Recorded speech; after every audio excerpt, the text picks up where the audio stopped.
Hello and welcome to Literally Me, the Ryan Gosling Rewatch podcast. This time I stopped myself from saying official. Thank you for joining us. I am Dean and I'm here to help host this show. And alongside me, as always, is my good friend Harlan, aka Fluffy Duffy. Wow. Wow. Thank you. What changed? Did an actually official Ryan Gosling Rewatch podcast come into No, it's just I being? feel like every time I brand ourselves as the official Ryan Gosling Rewatch podcast, and technically we're not. And I stumbled over Mm. that intro because we haven't done it in a while, and I was kind of like, "What do I say usually?" Okay, I have to come clean with something. Go on. Last podcast, Yeah, I was a little low on energy. yeah, A little low on energy because I was sick. yeah. However, I have to tell you, I am a little bit redeemed because although I did not know it at the time, I was like peak going through COVID. Oh, really? Yeah, I didn't like I was just kind of dismissive of Yeah. how sick I was feeling because I'm like, it's just a cold. No, Uh, I was pretty sick. I was pretty it's sick. funny. Um, I thought you were about to tell me you were pregnant, and then I would have freaked out. Yeah, because you'd be the father. But I hope so. Anyway. um This is episode something. This is episode 14 of Literally Me, wow. where we're going through Ryan Gosling films one by one. We're almost halfway, or we are halfway. There's 29 Ryan Gosling films, so we are pretty much halfway through them. Um, Right on. and yeah, the 14th film Ryan Gosling made, or sorry, starred in, is called Drive, and it's directed by Nicholas Winding Refn. Do you know much about this guy? I only know two other things about him. Go on. The first thing is that this is not the last collaboration between Ryan Gosling and this director. Hmm. And the two, when Old Boy re-released in theaters, Yeah. afterwards there was an interview with the director, and the interviewee was this guy. Okay. But Interesting. that's not I didn't know that at the time. All I knew was why is this interviewee talking so much and why is he so annoying? So this film was released in 2011 when the Goz was 30 years old.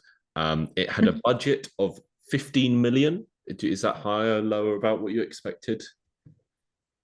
I think there's a lot of stunts, so if anything, I'd actually maybe expect higher. Yeah, and But some that big sounds about stars right. as well. But I don't know if that's like, they're big stars nowadays and they weren't as much in 2011. And I also, will say this was because okay, the film also stars Bryan Cranston, yeah, that's and the he one. was doing Breaking Bad at the time, and I think around this moment is when Breaking Bad was really starting to get some traction. Okay, yeah, Because you have to remember Breaking Bad was not a hit when it came no, out. no. Um, but I do believe that because this was filmed in 2010, so he Mhm. probably was not. I assume it was filmed in 2010. Yeah, I don't think he was a big name when they were filming this movie, so he probably didn't get paid that much. Don't you think it's crazy that there was once a time, like 13 years ago, where a TV show could not be a massive hit and it gets to like 5 seasons? Yeah, That's just crazy. because it had a dedicated fan base. Because any person that watched the show was like, "I'm sticking around for this," Yeah. but just not many. That wasn't happening that often. And I'm sorry to like really go off a handbrake term, but this is something I've been thinking about recently. Have you seen the trailer for the Australian Office? I have not. I stayed away from it, but I've heard Yeah. about it, and I heard it wasn't good. Because people don't like it. I don't think it's that bad. But also, like, I'm worried that this show's going to have one season and then be cancelled because the first season of the US Office isn't great, No, but that they had time to figure out what it was. That doesn't happen nowadays. Anyway, I I think like let's say if there was I think the issue I don't think that's necessarily like for any reboots for any new shows canceled after one season, but I think like a thing where if you're readapting The Office, yeah, you're gonna have a lot of eyeballs on you, and if people don't yeah, like it, the noise is gonna be so loud. So I think that's yeah. I that. think, We'll see. well, the thing is, the issue with the first season of the US Office is they were trying to be too much like the UK one. and it took That's them true. a minute to figure out how to be their own thing, and that's the issue. Anyway, do you want to give me a guess on how much you think this film made at the box office? 40 million. It's double that, Really? 81.4. This movie, I did not think this is one of the few Ryan Gosling hits, if we call So it that. so far, I can tell you the only hits, the only proper hits are this Blue Valentine because it had a tiny budget, Fracture, Really? uh, Okay. um, The Notebook. Half Nelson. Where's the Notebook on here? Yeah, the Notebook was a big hit. The Notebook's the biggest hit so far, I think. But alas, and But I think remember the this might be Titans. the follow-up, no? Remember the Titans is second, I think. Yeah, But well, if that yeah. counts. I got that film on DVD this week because I saw it and I thought, Oh, nice. anyway, um, Rotten Tomato scores are 93% critics and 79% with the audiences. Who do you agree with more? But I don't know. I don't know if I agree with either of them actually. Interesting. I think this movie floats in like the high 80 range I was going to say I'm kind of in between, I think. because I have seen this film several times. I really enjoy this film, but it's not perfect. I just like the vibe of it. It's just so yeah, I get what you mean. I get what you mean. Okay. The one thing we haven't done yet is this film came out in 2011. I don't know if I've said that yet. There are actually three Ryan Gosling films that came out in 2011. So with this conversation is going to come up a lot. But what is your favorite film from 2011? Do you want me to have you I'm had a gonna look? I'm gonna start off strong. I'm gonna start off I know because you what might my take answer mine. is, and you know what my answer is. Yeah. I actually don't. My answer is X-Men First Class. Oh no, that's not my answer. I know your answer. Can I say My it? yeah, it's Fred 2, Night of the Living Fred. Oh, I was gonna say Sucker Punch, but I've never seen Sucker Punch. No, some really good films came out this year. Looking at it, Crazy Stupid Love, great film. Uh, yeah. Mission Impossible: Ghost Protocol, great film. I'm a Hmm. big fan of Fast Five. Never seen it. Yeah, the only correct answer is The Muppets. The Muppets came out this year. I didn't even realize that. Yeah, the Yeah, Muppets. that is the only correct answer, The, actually. the Muppets is my favorite film of 2011. No Yeah. questions asked. Second place can go to um, the Sweet Life movie. All Have right. you Well, watched what's that? the all right? Have you watched the Sweet Life movie? Oh yeah. I have a core memory from that. I don't remember the film at all, but I know I remember seeing it because when I was watching it, my little sibling upstairs fell and split their head open. And I remember being so freaking mad that I had to stop and turn off the Zack and Cody movie to go to the emergency room. but I you was like, are you kidding me? but you finished it. Oh, when I got home, I finished it. Yeah. I actually think it was not my first time seeing the movie. That is such a good story. I really like that. Also, this is the same Cinema. year as Good Luck Charlie. It's Christmas. Anyway, I'm surprised you care about either of those. I feel like those are very both American shows. no, I watched the Disney Channel. Yeah, but like interesting either way. I don't. There's not a lot of British kids shows that I watched after you're like a toddler because all the British TV shows that are kind of that I would have been watching were for that age range. There's stuff like Tracy Beaker, which my sisters would have watched, but alas, that is neither here nor there because we're not here to talk about. I was trying to think of Tracy another Beaker? TV show. Um, iCarly. Do you watch iCarly? yeah, I watched iCarly. Good. All right, so let's stop talking about mid 2000s children's sitcoms. Can I say one last really stupid thing, which is related We're to this? here for like at least another 40 minutes, so I'm sure there'll be more than that. Okay. Every time I thought about Drive this week, because I mean, like, I've got to watch it at some point this week.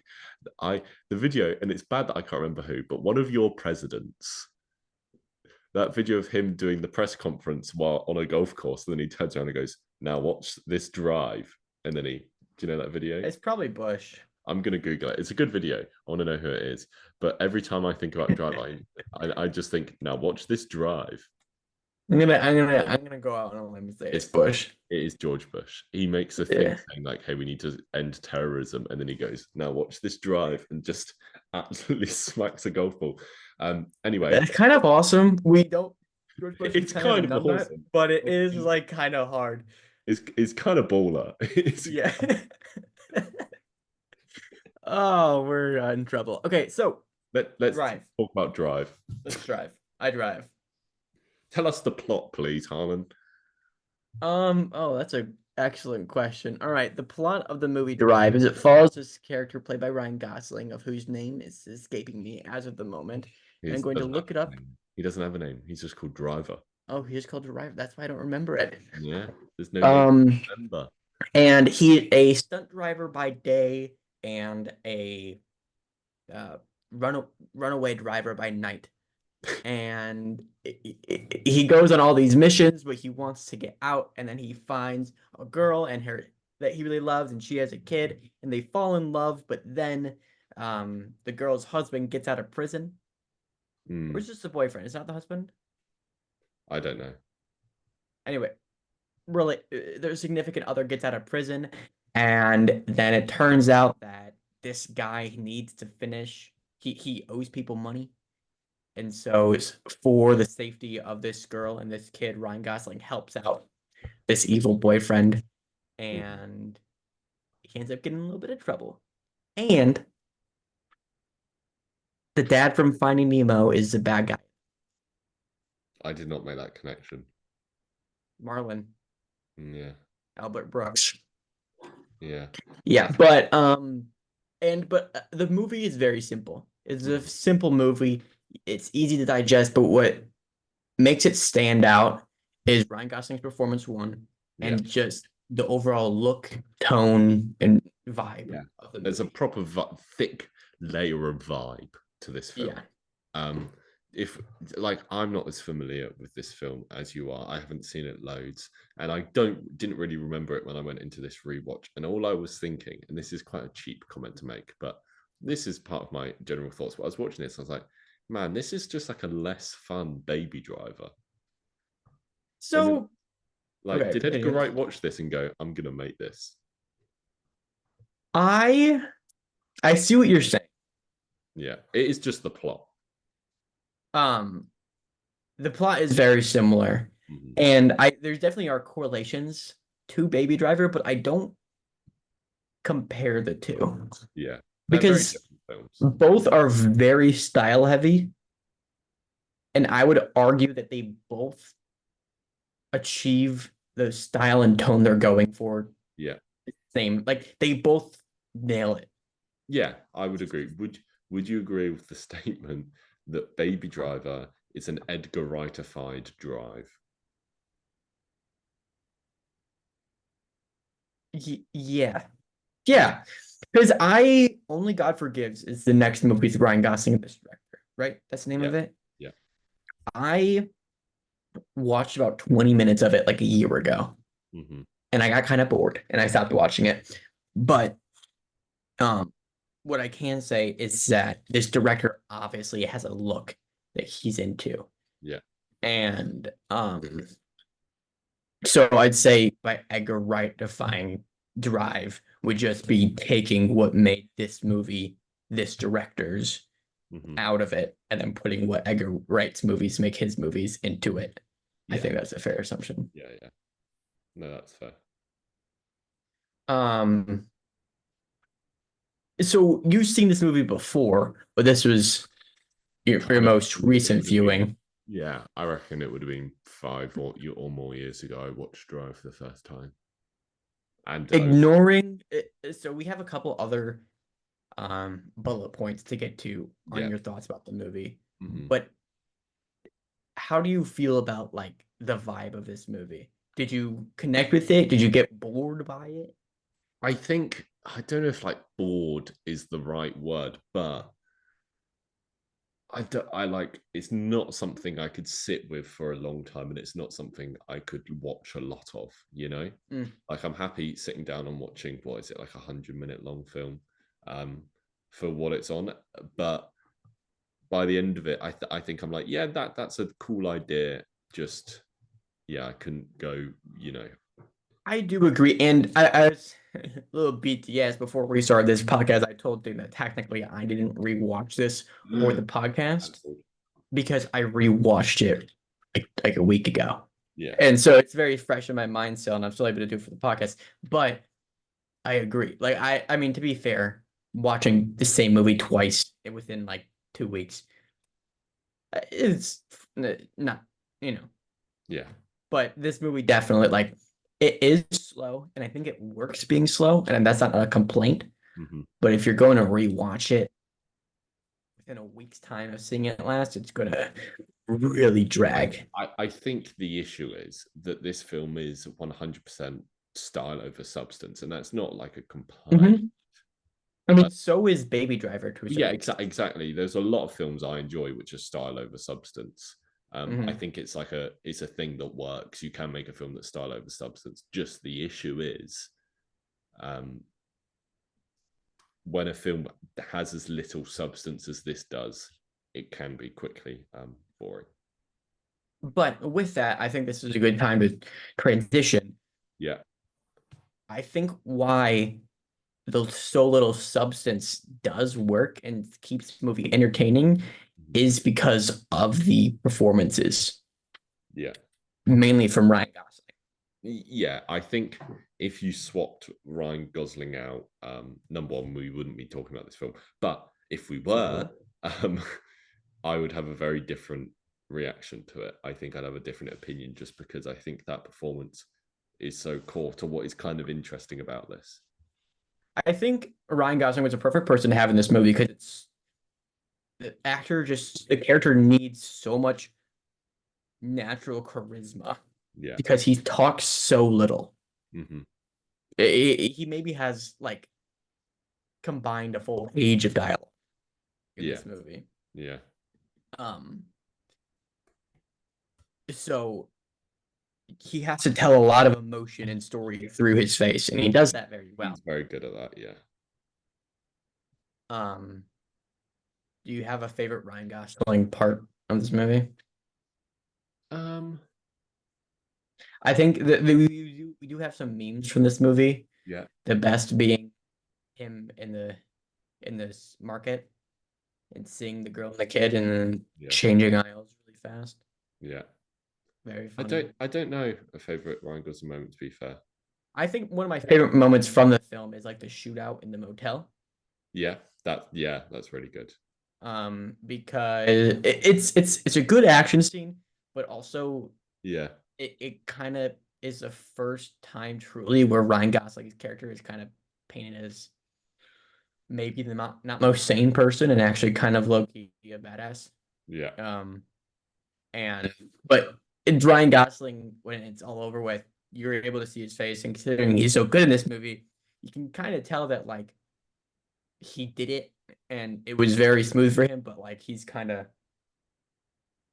traumatized by it a little bit. He's kind of caught up in the moment. Yeah. I think that's what he really does well at. Like Ryan Gosling um rarely overacts. Like he's very good at just, playing it right down the middle. Yeah, correct. I agree. Yeah. Um, and also a fun fact about this movie, he still Ooh, has his car. does he? Yeah, he kept the car Very for him to nice. drive.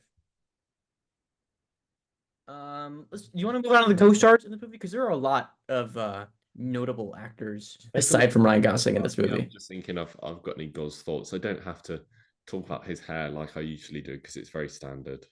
Yeah, we got some uh common Ryan Gosling hair in this movie. Yeah. Yeah, go on, let's talk about All right, so just to list off a few, go. we have Carey Mulligan, Oscar Isaac, Bryan Cranston, Albert Brooks, Christina Hendricks, Ron Perlman. That's where it ends. But a lot of heavy hitters in this movie. Um, out of all the co-stars in this movie, who gives your favorite performance? I think Bryan Cranston, and I know it is because he's got one of the larger parts, but I think Carey Mulligan and Oscar Isaac, I think are the two other standouts in this yeah, movie. But I wouldn't go as far to say it's their like stock characters, but I think Bryan Cranston is the most unique, the most stylized alongside yeah, Ryan and Gosling's and character. the other thing, I think Bryan Cranston and Ryan Gosling are very similar in the way they act in a lot of stuff because what I was saying about Ryan Gosling earlier on that he rarely overacts, and I think Bryan Cranston is the same. That Bryan Cranston really does have this ability to give like an understated performance where you can read Hmm. a lot of thoughts and emotion from like little small decisions he makes.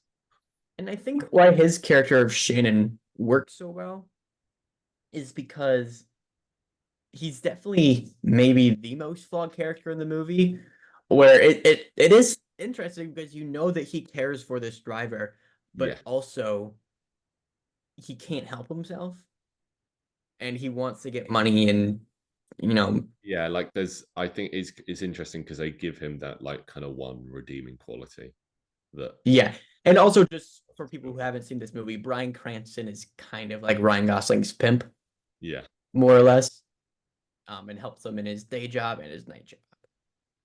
yeah, So but Oscar, I think one thing this movie does it's interesting is the way it tells the story of Standard and Ryan Gosling's relationship. yeah, Um, because although Oscar Isaac's character could be very dismissive of Ryan Gosling and very much like I'm gonna kill you, and that would be the like the traditional story. But I think it's interesting that he almost uh he like hesitantly accepts him yeah. and lets him stay around the family. Um, and so I think that's interesting. And he also gives a very good performance in this movie. I don't think there's like a single weak performance or like there's no No, one who sticks out for bad reasons. I agree. Yeah, And also Marlon's in this movie, and he's pretty good. just a bit of fun. So is that your finished idea on the co-stars of this I movie? think so. Yeah, I don't think I have anything else. So this might be an interesting topic to talk about, only because there's very little, but the plot of this movie. Yeah, it's interesting because I think the lack of complexity works quite in a lot of ways in this film's favor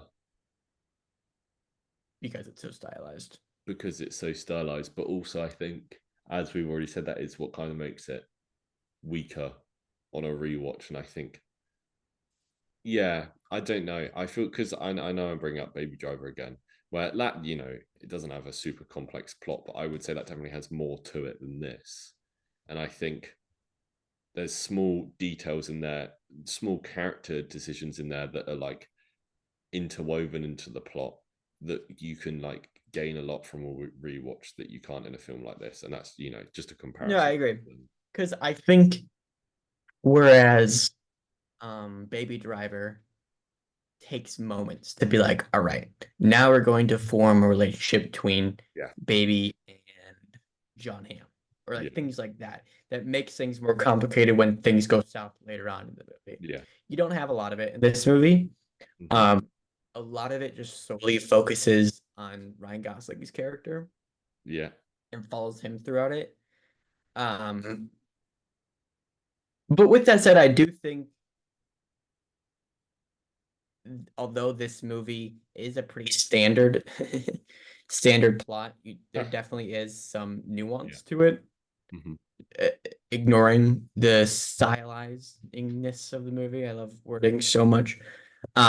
Where like I think the idea of having Standard and Ryan Gosling not end up having a duel at the end of the movie. I think that's the yeah. natural way a movie like this would go. No, That I isn't the way it goes. yeah, Um, and I think also Ryan Gosling's character living at the end also isn't very Yeah, typical. yeah, Well, but so I think there are things like that that give the plot a little bit of pizzazz that I think makes it stand the test of time. yeah, I know what you mean, but I just think this film would have benefited so much just from like one little twist, because like the things you're Mm. saying, I think they do go against the grain, and they are kind of, they it does make it feel different, like in the plot. But if there was a twist or like one thing like that, I think it would strengthen it more. Yeah, I agree. And I'm not like that's what like I think what I mean by like the extra sprinkle is like it takes it from a fine plot, like whatever, Yeah, to like good territory. yeah, Not like great. It's just like it admissible. It's like it's enough for you not to really care about it while watching. Like not to be like the plot sucks in this movie. But I agree with you that it definitely could have used um a little bit more to get you connected to these characters. hmm. I'm gonna drop the microphone. You see that? See how it's all wonky like that? What have you done? Oh, Oh, this is just, you know, is it too much for you? Sorry. yeah. Hmm. This microphone does not Hmm. like this discussion about drive. What is the next point? Is it direction? Yes, sir. Do we? Yeah, direction. I think in this film is really just kind of like, beyond the performances, which we've already discussed. It is kind of just this vibe that is brought to it, and as we have said, it's the strongest part of the film. I think it, in a lot of what it, I don't want to say it's unique, because I don't think it's unique. It's something that I think has, maybe this film did it first, and a lot of people have been trying to emulate it. But this is one of the best examples of this kind of style and vibe they're going for. I agree. And I think I, to not talk about the next category, trying Yeah, to ignore that.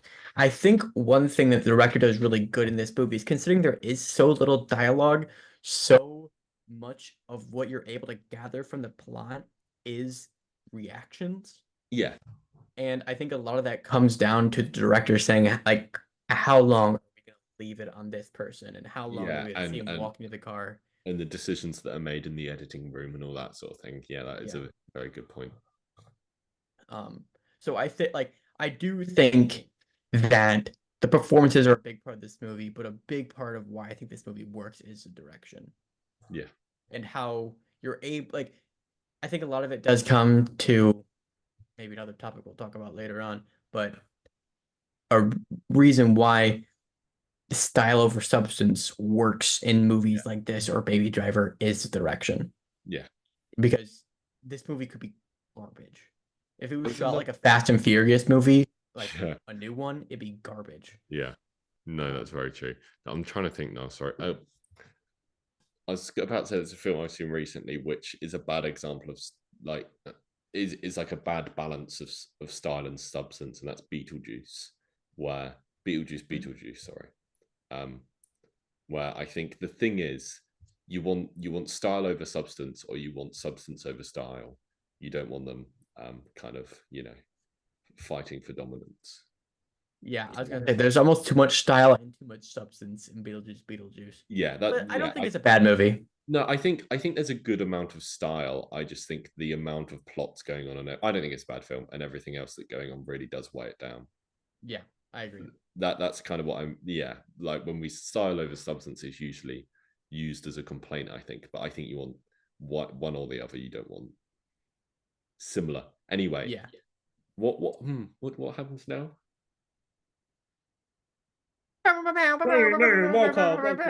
Wild card. So Wild card. wild card. So today, so every episode we have a wild card that we think that the movie tries to be proficient in. Um, and today we have selected cinematography. The Yeah, thoughts are cinematography. and we could have said vibes, but we We didn't. could have said vibes, but that is different. There's in been one. cinematography. There's been one other film we've used cinematography for the wild card for. Um, it was The Believer Why do we do that?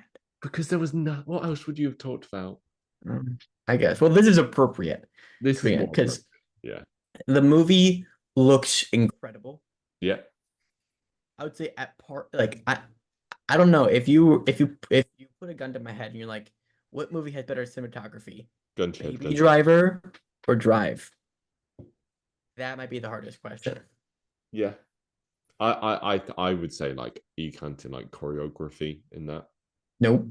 No, then I'd probably say Drive. Because choreography also comes down a lot to direction as well. Yes, I, yeah. I think cinematography, we're talking purely camera placement, Lighting. color, Yeah, lighting, um, and I don't know color that, but I'm just kind of color, including it for the color, sake of this podcast. color is included. Um, but the movie looks great. We haven't talked about it. It's not a part of this at all, but I'm just kind of shocked that we haven't talked about this. The music in this movie is incredible. It's great. Yeah, yeah. It's really good. And I listen to it to this day. But the cinematography is a very green neon movie Hmm. um with pink accents, so that's fun. And yeah, it's one of the better shot movies, I think, especially for a car movie. The action scenes are great. Yeah, There's, I mean, if we're talking about action scenes, definitely Baby Driver is better in my opinion. But yeah.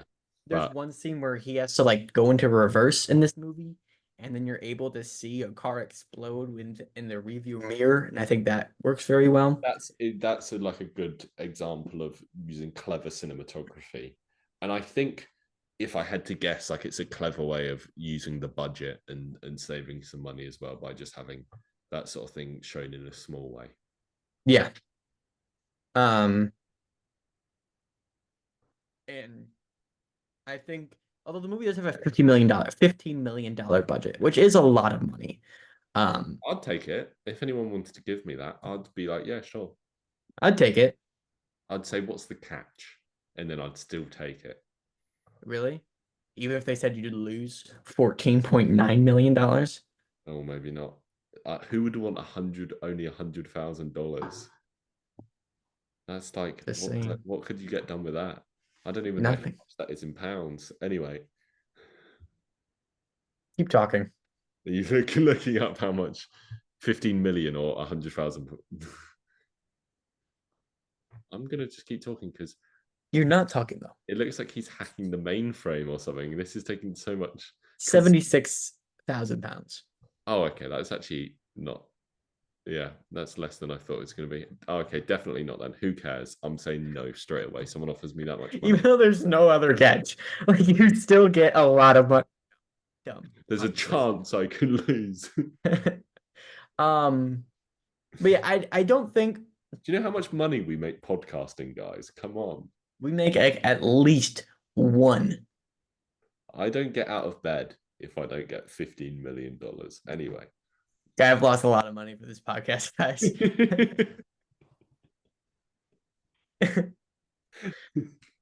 I'm about what 14 payments behind. Yeah. Dang. But in talking about the cinematography still, I don't think there's a lot more to say except that this is, without a shadow of a doubt, the best looking Ryan Gosling movie yet. Or yeah, I agree. I'm just double checking the list, but I don't know why I might because I know I think you're like the only competitor is what maybe Half Nelson, yeah. Yeah. but only like Half There's, Nelson doesn't have insane cinematography, but it I think establishes a vibe the best of all of them. there's a few more to come, which I think could trump it. Trumpet, that's what I played in high school. Um, okay, but does this bring us to our ranking? I believe it does, unless you have any final thoughts. No, no final thoughts from me. To listen to the soundtrack and watch the movie. To not you, you already watched the movie. But We've been through why you wouldn't want to watch the movie again. So rate the film out of 10, Dean. I don't. I want to hear your thoughts first. I'm in an hour and So if when it comes to the Rotten Tomatoes score, right? yeah, I don't think it deserves a 93%. I agree. I think it's a bit below that. But just because I don't agree with the Rotten Tomatoes score, it doesn't necessarily mean it'll be what exactly my personal score for this movie is. Yes. Because I think that like I just get a kick out of this movie, even though it isn't perfect. Hmm. So I'd probably rate this film a 9 out of 10. I'll go an 8.5. I think. Okay. What I happened to that 0.5? Why don't you get an extra 0.5 there, Dean? I think it's just what we were talking about the plot, where like I understand it's style over substance, but I think if it just had like 10% more oomph, Mm. I'd really be in there. So this is okay. I agree, and I think that's fair. And I think that 0.5 is what like my personal preference is. That's what gives it the 0.5. Yeah. Um, I think realistically speaking, it would be an 8.5, but I just like Yeah. this movie a lot, so it gets an extra bit. So this is where I think we're going to have some trouble because I really don't know. Rating Ryan Gosling's performance out of 10. Does he have a 10 yet? I don't think it's a like. Does he have a 10? Is what I'm asking. What do you mean? Like the previous scores. No, oh no, sorry. The highest we have given him is a 9.5, and that was for Lars and the Real Girl. And I would say, um, Lars, this is where I prefer Lars and the Real Girl as a performance. Yes, I agree. There was because there's a lot more Do we have complexity. nines?